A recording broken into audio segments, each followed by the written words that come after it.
أعوذ بالله من الشيطان الرجيم. بسم الله الرحمن الرحيم. قال ما خطبكن إذ راوتن يوسف عن نفسه قلنا حاش لله ما علمنا عليه من سوء. قالت امرأة العزيز الآن حصحص الحق أنا راودته عن نفسه وإنه لمن الصادقين. ذلك ليعلم أني لم أخنه بالغيب وأن الله لا يهدي كيد الخائنين. صدقت يا رب العالمين.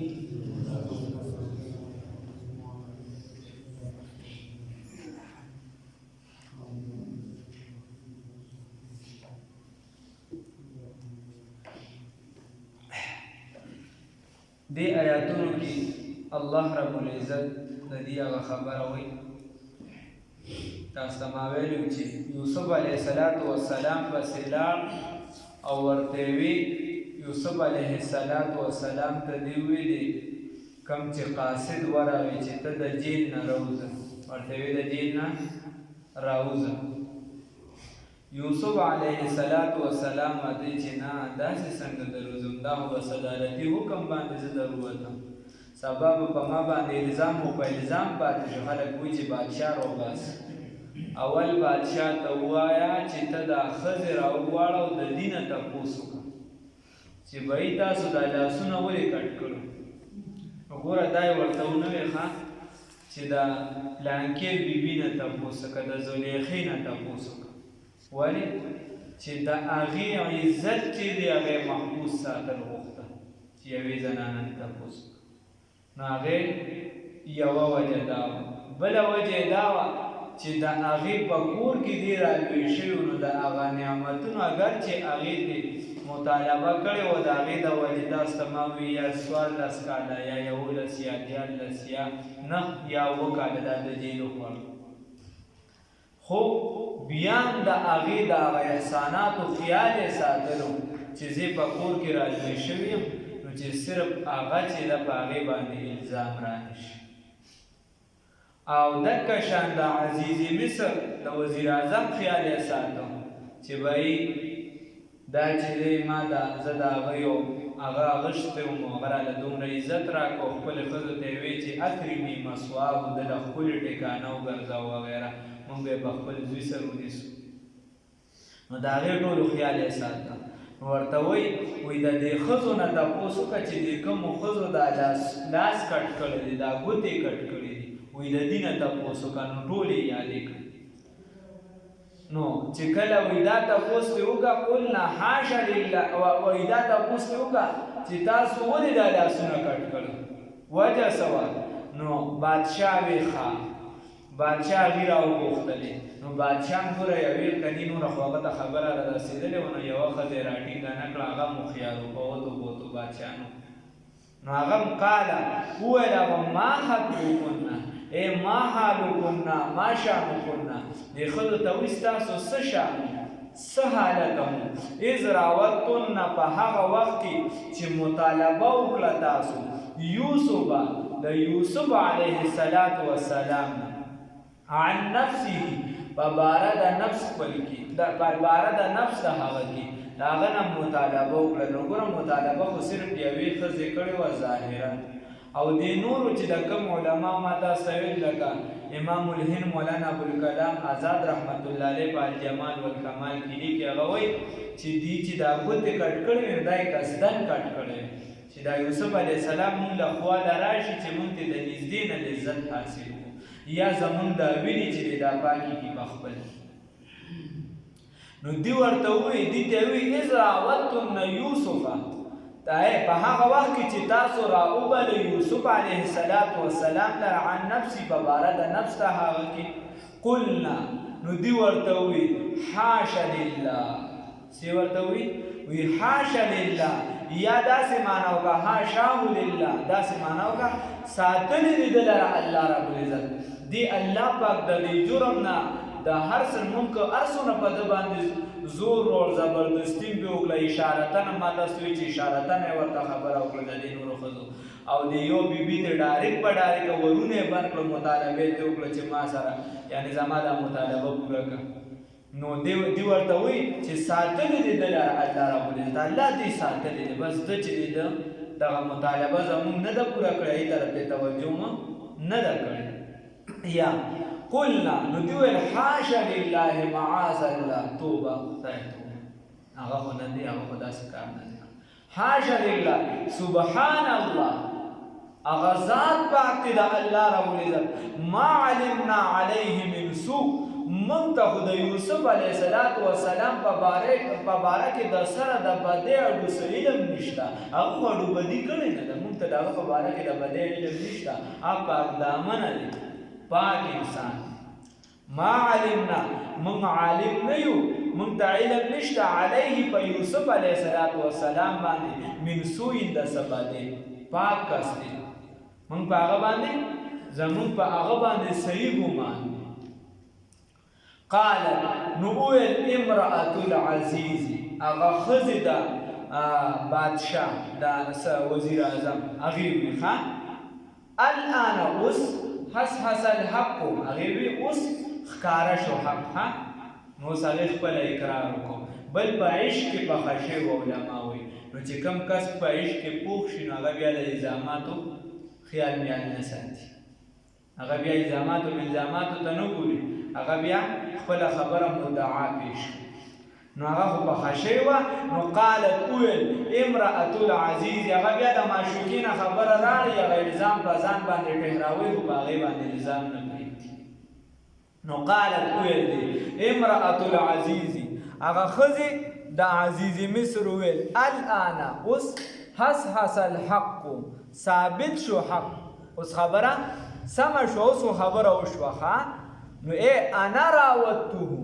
دا ورته وایي انا راودته ما را بللی دی یوسف علیه السلام لره د زمانه د څه مطالبه وغیره نه وه کړې د څه کوشش نه و کړې د څه قدم نه و اخیستی ما دی را بللی دغې طرف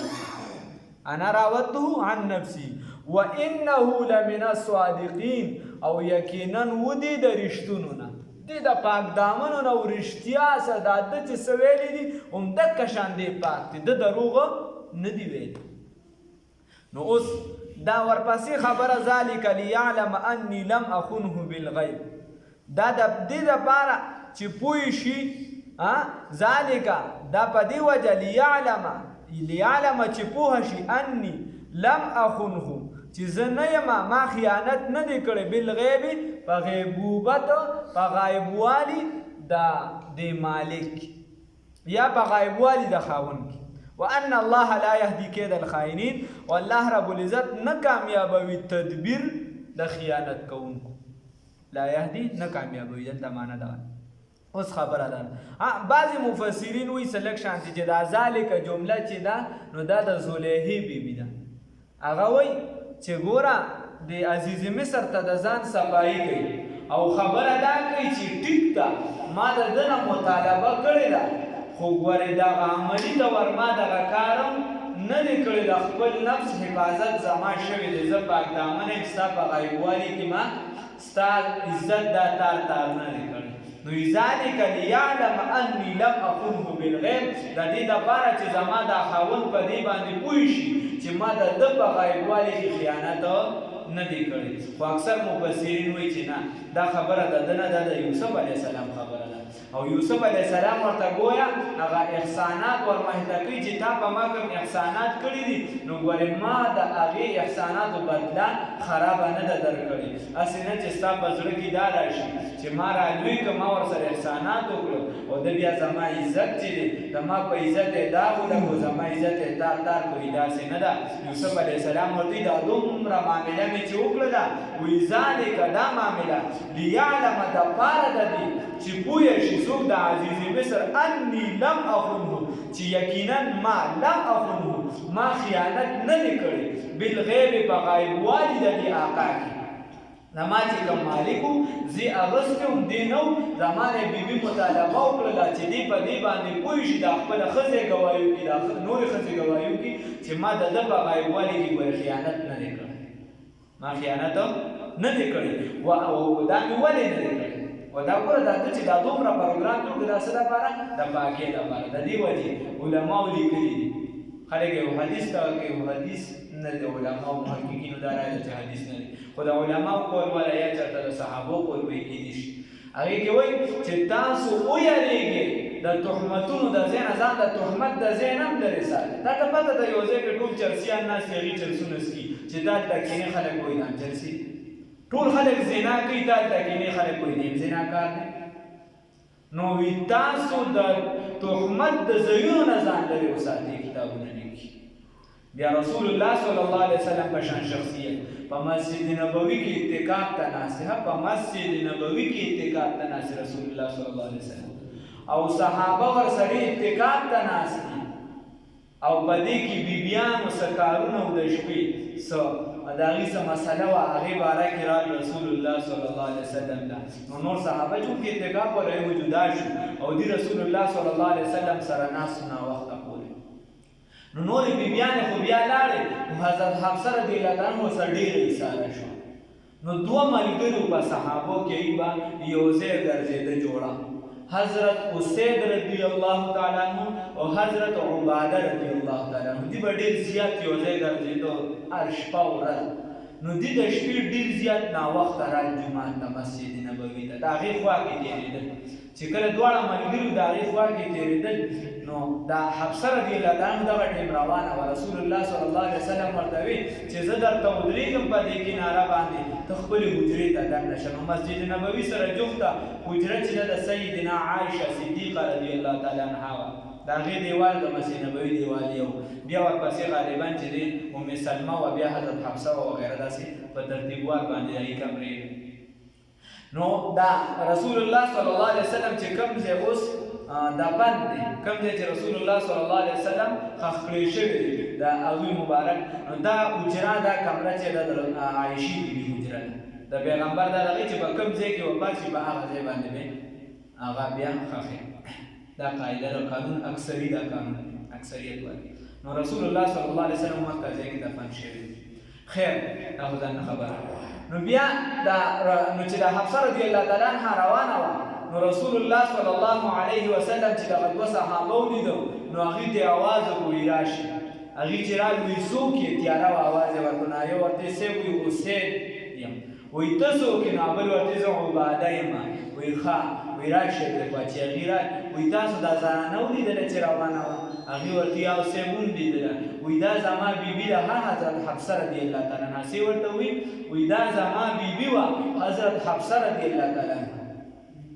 نو هغه ورته وایي صیب وایي زموږ د ستاسو باره کې هم څه وهم او ګمان راته چې هغه ورته چې راتلی نه شي خو شیطان چې دی په بدن کې چې کوم ځای ته وینه رسي داسې ګرځي د حدیث مفهوم بیان څنګه چې په بدن کې دا وینه منډه وي دقه شان شیطان ګرځي نو ما وایي چې نه ستاسو زړه د څه وسوسه در واچي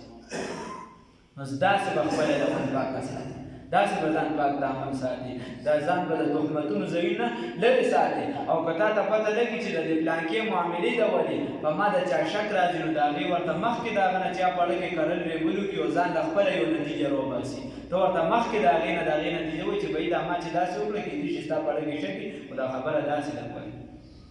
دا ګورې احادیثو نه ثابته ده نو دغه شان یوسف علیه السلام ورته وی د ورته دا ټول معامله پیش کړه چې تا ته دا پته ولګي چې ستا په غیبوالي کې ګوره ما خیانت نه دی کړی وان الله یقینا الله رب العزت لا یهدي نه کامیابوي کید الخائنین تدبیر دا چا خیانتګرو